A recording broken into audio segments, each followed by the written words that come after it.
Episode 16 ఒక రాధ ఇద్దరు కృష్ణులు. క్రితం ఎపిసోడ్లో నరసింహం రంగాని నువ్వు కృష్ణను చంపావా లేదా అని గద్దించి అడగగా దాంతో భయపడిన రంగా క్షమించమని, ఆ రోజు వాడు తప్పించుకు పారిపోయాడని, తప్పకుండా ఇప్పుడు పట్టుకొని మీ చేతుల్లో పెడతానని చెప్పి తన సూపర్వైజర్కి చెప్పి కొద్ది రోజులు నాకు పనుందని సెలవు తీసుకుంటాడు రంగా. నరసింహం ఒక పులిగోరు పథకాన్ని మురళి మెళ్ళలో వేస్తాడు. మురళి అది వేసుకొని నీట్గా తయారయ్యి ఆఫీసుకు బయలుదేరడానికి సిద్ధంగా ఉండగా నరసింహం మురళిని ఆద్యాంతం గమనించి ఇప్పుడు నువ్వెక్కడికి వెళ్తున్నావు అని అడుగుతాడు. మరో 2 గంటల్లో మెడ్రాస్కి ఫ్లైట్ ఉందని, స్టేట్ ట్రేడింగ్ కార్పొరేషన్ వాళ్ళు అర్జెంటుగా మీటింగ్కి రమ్మన్నారని చెప్తాడు. దానికి నరసింహం అభినందిస్తూ క్షేమంగా వెళ్ళి లాభంగా రమ్మని పంపిస్తాడు.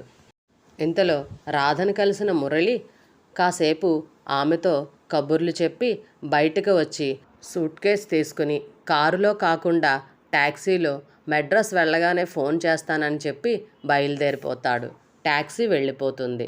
నరసింహం గేటు దగ్గరుండి అవన్నీ గమనిస్తూ ఉంటాడు. సాయంత్రం మురళి 4 గంటలకు వస్తాడు.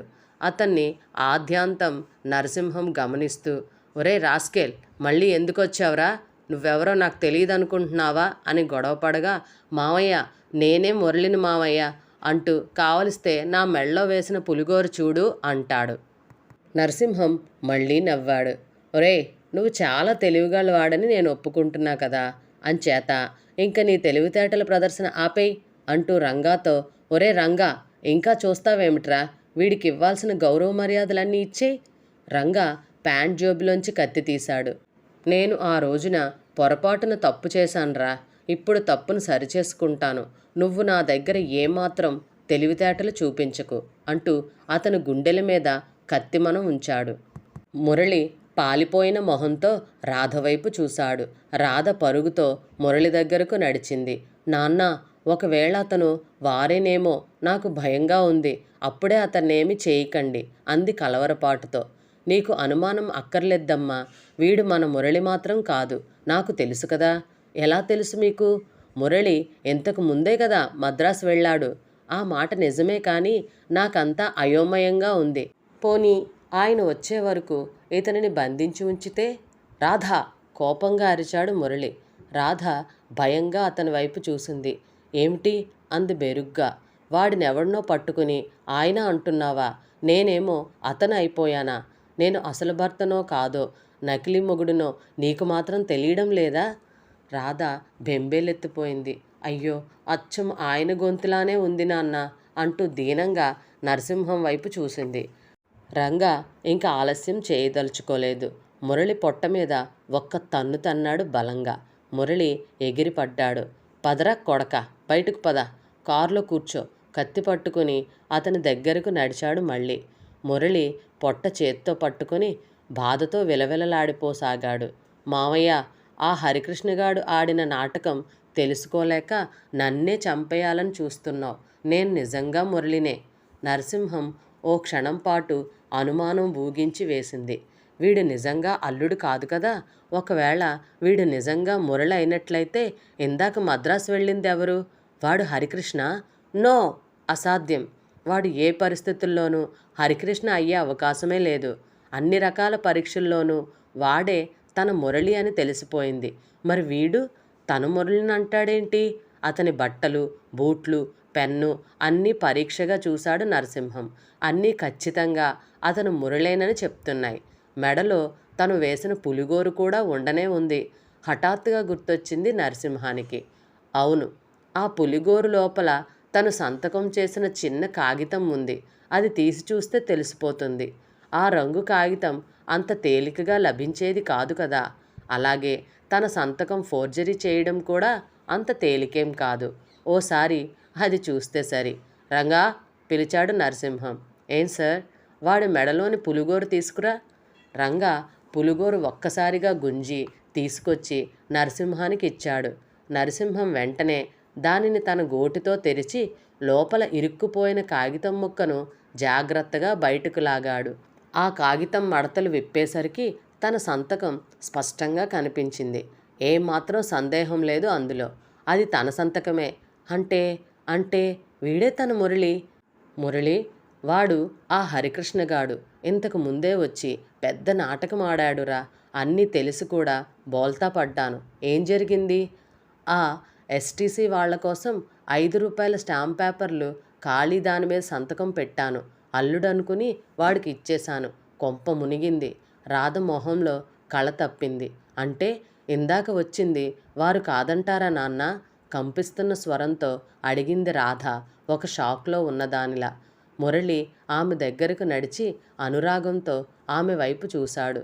రాధా, అయిందేదో అయ్యింది. మనం ఇంకా ఇక్కడ ఉండడం మంచిది కాదు. కొంతకాలం విదేశాల్లో ఎక్కడికైనా వెళ్ళి ఉందాం. ఆ హరికృష్ణగాడితో మనం సరితూగలేం. నరసింహం ఉలిక్కిపడ్డాడు. ఆ దుర్మార్గుడికి బుద్ధి చెప్పాలి గాని విదేశాలకు పారిపోయి దాక్కుంటావా? పౌరుషంగా మురళిని అడిగాడు. అవును, ఇంక నేను వాడితో విసిగిపోయాను. వాడితో చెలగాటమాడితే నా ప్రాణానికే ముప్పు వచ్చేట్లుంది. వాడేం చేస్తాడు నిన్ను? నీ దగ్గర పిస్టల్ ఉంటుంది కదా ఎప్పుడు? వాడు డైరెక్ట్గా నా మీదకు రాడు. నీతోనే నన్ను చంపించి వేస్తాడు. ఏడ్చావ్. నేనంత తెలివి తక్కువ వెధవననుకున్నావా? ఇంతకు ముందు నువ్వు చేయబోయిందేమిటి? పులిగోరు లోపల కాగితం తీసి చూడమన్నా కూడా వినకుండా నన్ను చంపేయమని రంగాతో చెప్పావు.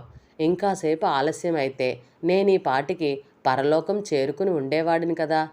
ఇంకోసారి అలాంటి పొరపాటు జరగదు. మరీ ఓవర్ కాన్ఫిడెన్స్తో ప్రవర్తించాను ఈసారి. వద్దు, నాకు ఈ ఆస్తి వద్దు, ఈ ఊరు వద్దు. నేను రాధ వెళ్ళిపోతున్నాం. అంతవరకు దుఃఖం బెగపట్టుకొని నిలబడ్డ రాధ హఠాత్తుగా 2 చేతుల్లో మొహం దాచుకుని బిగ్గరగా విలపించసాగింది. మురళి దిగ్భ్రాంతి చెందాడు. చూసావా మావయ్య, మధ్యలో రాధ ఎంతగా నలిగిపోతుందో. ఎప్పటికప్పుడు తన దగ్గరున్నది నేనో వాడో తెలియక తెలుసుకునే దారి లేక తల్లడిల్లిపోతుంది. నేను తన భుజం మీద చెయ్యి వేస్తే చాలు త్రుళ్ళి పడుతుంది. నేను ముద్దు పెట్టుకోబోతే మీరేనని గుర్తేమిటి? ఏదైనా రుజువు చూపించమంటుంది.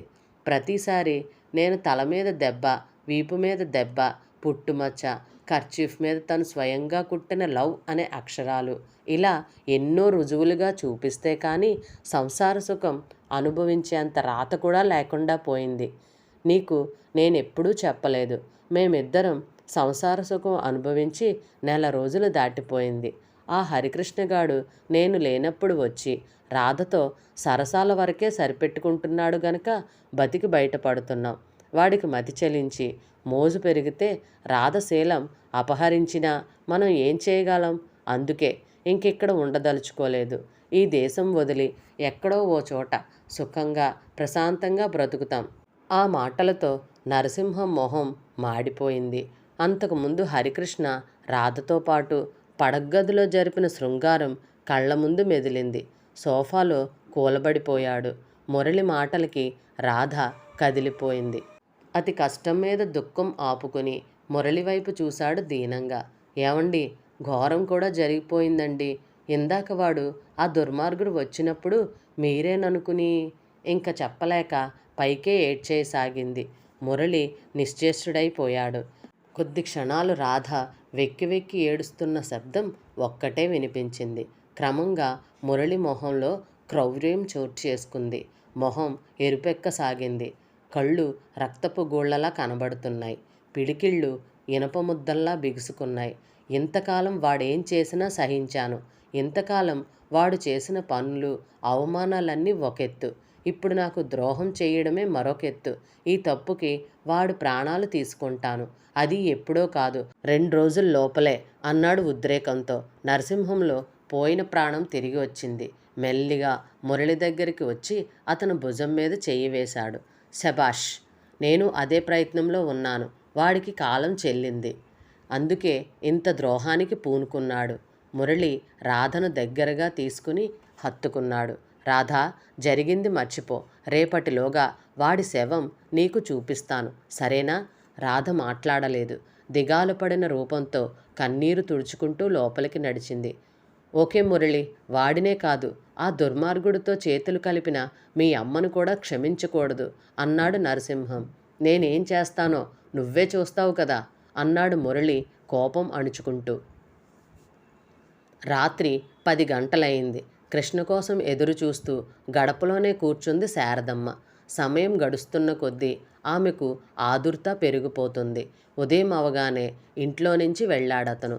తిరిగి రావటం ఆలస్యమైన కొద్దీ మనసంతా ఆందోళనతోనూ భయంతోనూ నిండిపోయింది. తనకు నరసింహం మీద పగబట్టి అతనిని ముప్పతెప్పులు పెడుతున్నాడు గాని వాడితో పేచీకి దిగటం పాముతో చెలగాటం ఆడినట్లేనని తనకీ తెలుసు. కానీ ఆ రోజు తన భర్తని ఎంత దారుణంగా చంపాడో తలుచుకుంటేనే శరీరం గగుర్పొడుస్తుంది. ఇంకా కళ్ళ ముందు జరుగుతున్నట్లే ఉంటుంది. ఆ నేరం తన మీద వేసుకోకపోనట్లయితే తన 2 కొడుకులను కూడా అలాగే అంతం చేసి ఉండేవాడు. టైం 11 అవుతుంది. చుట్టుపక్కల అందరిళ్లలోనూ లైట్లు ఆరిపోయినాయి. ఇంటికెదురుగా ఉన్న రోడ్డు నిర్మానుష్యంగా తయారైంది. తలుపులు మూసివేసి మంచం మీద పడుకుందామె. ఎంత ప్రయత్నించినా నిద్ర పట్టడం లేదు. ఒక్కోసారి కృష్ణ 1-2 రోజులు ఇంటికి కూడా రావటం లేదు ఈ మధ్య. ఒక్కోసారి అర్ధరాత్రి వచ్చి తెల్లవారుజామునే వెళ్ళిపోతున్నాడు. తలుపు తట్టినట్లు అనిపించింది శారదమ్మకు. చటుక్కున లేచి వడివడిగా వెళ్ళి తలుపు తీసింది. బయట ఎవ్వరూ కనిపించలేదు. తన భ్రాంతి అంతే. మళ్ళీ వెళ్ళి మంచం మీద పడుకుందామె. రాను రాను తను గడుపుతున్న జీవితం అశాంతి కలిగిస్తోంది తనకి. నరసింహం కంటపడకుండా రహస్యంగా గడపటం ఎంతకాలం ఇలా? ఎందుకొచ్చిన బ్రతికిది? అటు కృష్ణకు ఇటు తనకు కూడా రక్షణ లేదు, సుఖము లేదు. ఇలాంటి దారుణమైన బ్రతుకు బతకడం కంటే ఎక్కడికో దూరంలోని ఏ మారుమూల గ్రామానికో వెళ్ళి బ్రతకడం మంచిది కదూ.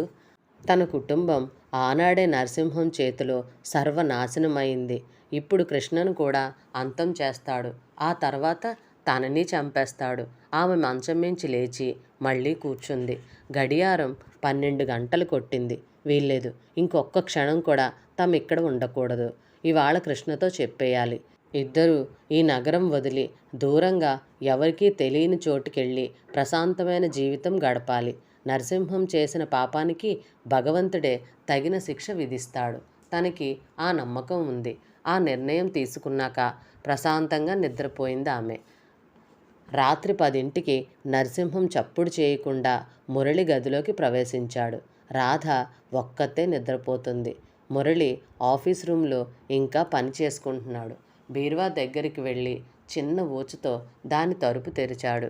లోపల మరో అర ఉంది. దాన్ని తెరవటం కూడా అతడికి కష్టం కాలేదు. అది అతడి ఇల్లే కాబట్టి. ఆ అరలోకి తొంగి చూశాడు. లోపల డైరీలున్నాయి, మురళివి. అన్నింటికన్నా పైది తీసుకుని నిశ్శబ్దంగా తను గదిలోకి వచ్చి చదవడం మొదలుపెట్టాడు. చివరి పేజీ దగ్గర అతడి దృష్టి ఆగిపోయింది. ఈరోజు వాడు పూర్తిగా అడ్వాంటేజ్ తీసుకున్నాడు. రాధని కూడా అనుభవించాడు. నేనేం చేయాలి? అతి కష్టం మీద కంట్రోల్ చేసుకున్నాను. నా పరిస్థితుల్లో ఇంకెవరైనా ఉంటే అక్కడికక్కడే భార్య ప్రాణాలు తీసి ఉండేవాడు, లేదా విడాకులు ఇచ్చేవాడు. కానీ నేనెలా చేయగలను? No, I love her. కానీ నా మనసంతా ఏదో అసంతృప్తి. రాధ చాలా ఏడ్చింది. తండ్రి ముందు బింకంగా ఉంది, కానీ లోపలికి వచ్చి ఆమె నిజాయితీని మెచ్చుకోవాలి. కానీ నిజాయితీ బయటపెట్టిన నిజాల్ని మనసు ఒప్పుకోవడం లేదు. ఆమెను బుజ్జగించడానికి చాలా కష్టపడాల్సి వచ్చింది. నేనింత మామూలుగా ఈ విషయాన్ని తీసుకోవడం ఆమెకు అనుమానాన్ని కలిగించిందా? రాధకు విడాకులు ఇచ్చిన మరుక్షణం నేనింత ఆస్తిని వదులుకోవాలి. ఒకప్పుడు ఏ బేదతనంతో పెరిగానో మళ్ళీ అదే స్థితికి వెళ్ళిపోవాలి. కేవలం ఆ కారణంగానే ఒక చెడిపోయిన ఆడదానితో కాపురం చేయడానికి సిద్ధపడ్డాను అన్న అనుమానం రాధకు వస్తే నేనేం చేయాలి? మై గాడ్, నేను రాధతో కలిసి ఉంటున్నది డబ్బు కారణంగా కాదు, ప్రేమ కారణంగా అని ఆమెకు ఎలా తెలియజెప్పాలి? దీనంతటికీ కారణం నా తల్లి, నా సోదరుడు. ప్రపంచంలో ఎవ్వరూ చేయని ద్రోహాన్ని రక్తం పంచుకు పుట్టిన వాడికి చేస్తున్నాడు హరికృష్ణ. నేనేం చెయ్యను? ముఖ్యంగా రాధను ఎలా నమ్మించను? నీతో కాపురం చేయటం నా స్వార్థమే, కానీ అది డబ్బు వల్ల కాదు, ప్రేమ వల్ల అని ఎలా వివరించను? నా తల పగిలిపోతుంది. నరసింహం డైరీ మూసేశాడు. మళ్ళీ నిశ్శబ్దంగా వచ్చి తీసిన చోటే డైరీ పెట్టేశాడు. తలుపు తీసి వెనుతిరుగుతూ ఉంటే ఎవరిది అని వినిపించింది. ఉలిక్కి పడ్డాడు. రాధ లైట్ వేసి ఆశ్చర్యంగా నాన్నా అంది. ఏం లేదమ్మా, పడుకో అని అక్కడి నుంచి కదిలాడు నరసింహం. ఆ డైరీ ఆమె కూడా చదివిందని అతడికి తెలీదు. నరసింహం గోడ గడియారం వంక చూశాడు. 12 దాటింది టైం. గదిలో లైట్ డిమ్ముగా వెలుగుతుంది. టేబుల్ మీదున్న బాటిల్లో నుంచి మరికొంత ద్రవం గ్లాసులోకి వంచాడు. ఒక్క గుక్కలో గ్లాసుడు విస్కీ తాగేసి టేబుల్ మీద ఉంచాడు. తల పగిలిపోతుందేమో అన్నట్లుంది అతనికి. సాయంత్రం నుంచి తాగుతూనే ఉన్నాడు. కణతలు చిట్లేలా ఆలోచిస్తున్నాడు. ఈ హరికృష్ణ మిస్టరీ ఎంత ఆలోచించినా ఏమీ అంతుపట్టడం లేదు. మురళి కాలేజీలో చదువుతున్నప్పటి నుంచి జరిగిన సంఘటనలన్నీ తను గమనిస్తూనే ఉన్నాడు. అన్ని సంఘటనల గురించి ఎప్పటికప్పుడు విషయాలు సేకరిస్తూనే ఉన్నాడు. కానీ ఇప్పటి వరకు అంతా అయోమయంగానే ఉంది. తను హత్యలు చేశాడు. అంతకంటే ఘాతుకమైన దారుణాలకు పాల్పడ్డాడు. కానీ ఎప్పుడూ ఏదీ తన మెదడునింత చిత్రవద చేయలేదు. తను పన్నిన పన్నాగాలన్నిటినీ ఆ హరికృష్ణగాడు అవలీలగా చిత్తు చేసేస్తున్నాడు. తనకు ఇదంతా ఎలా జరుగుతుందో తెలియడం లేదు. ఎంత తెలివితేటలు కలవాడైనా, ఎంత ధైర్యవంతుడైనా కేవలం తనకి మురళికి మాత్రమే తెలిసిన రహస్యాలు, ఏర్పరచుకున్న సంకేతాలు ఇవన్నీ ఎలా తెలుసుకోగలుగుతున్నాడు? ఇందులో ఏదో కిటుకు ఉండి ఉండాలి. తన ఇంట్లోనే వాడి ఏజెంట్లు ఎవరో ఉండి ఉండాలి. ఎవరై ఉంటారు ఆ ఏజెంట్లు? నౌకరు వీరయ్య,